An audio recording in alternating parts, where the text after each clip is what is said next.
বন্ধুরা,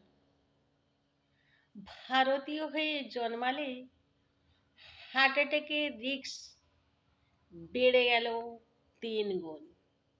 ভারতীয়দের হার্ট অ্যাটাকের রিস্ক বেড়ে যায় 40 বছর কাছাকাছি এলে। কোন পরিবারে জন্ম হয়েছি?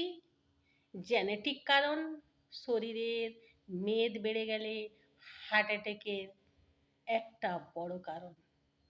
জীবনযাত্রা, লাইফস্টাইল এর উপর নির্ভর করে। প্রথম বলবো জাঙ্ক ফুডের কথা। কম পুষ্টি, বেশি ক্যালোরি খাওয়াকে জাঙ্ক ফুড বলা হয়। প্যাকেজ, বোতল ফুড সাধারণতভাবে জাঙ্ক ফুড।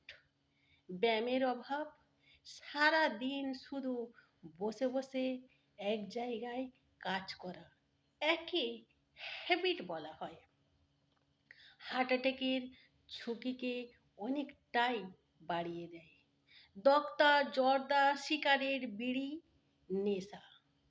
আর ডায়াবেটিস আসলে চিনির অসুখ বললেই বলা হয় যে ডায়াবেটিস আসলে একটি মাইক্রোভাস্কুলার ডিজিজ বা শুষ্ক রক্তনালীর অসুখ। চোখ, কিডনি, লিভারের সমস্যা এর সঙ্গে সঙ্গে হার্ট অ্যাটাকের ঝুঁকিও অনেকটা বাড়িয়ে দেয়।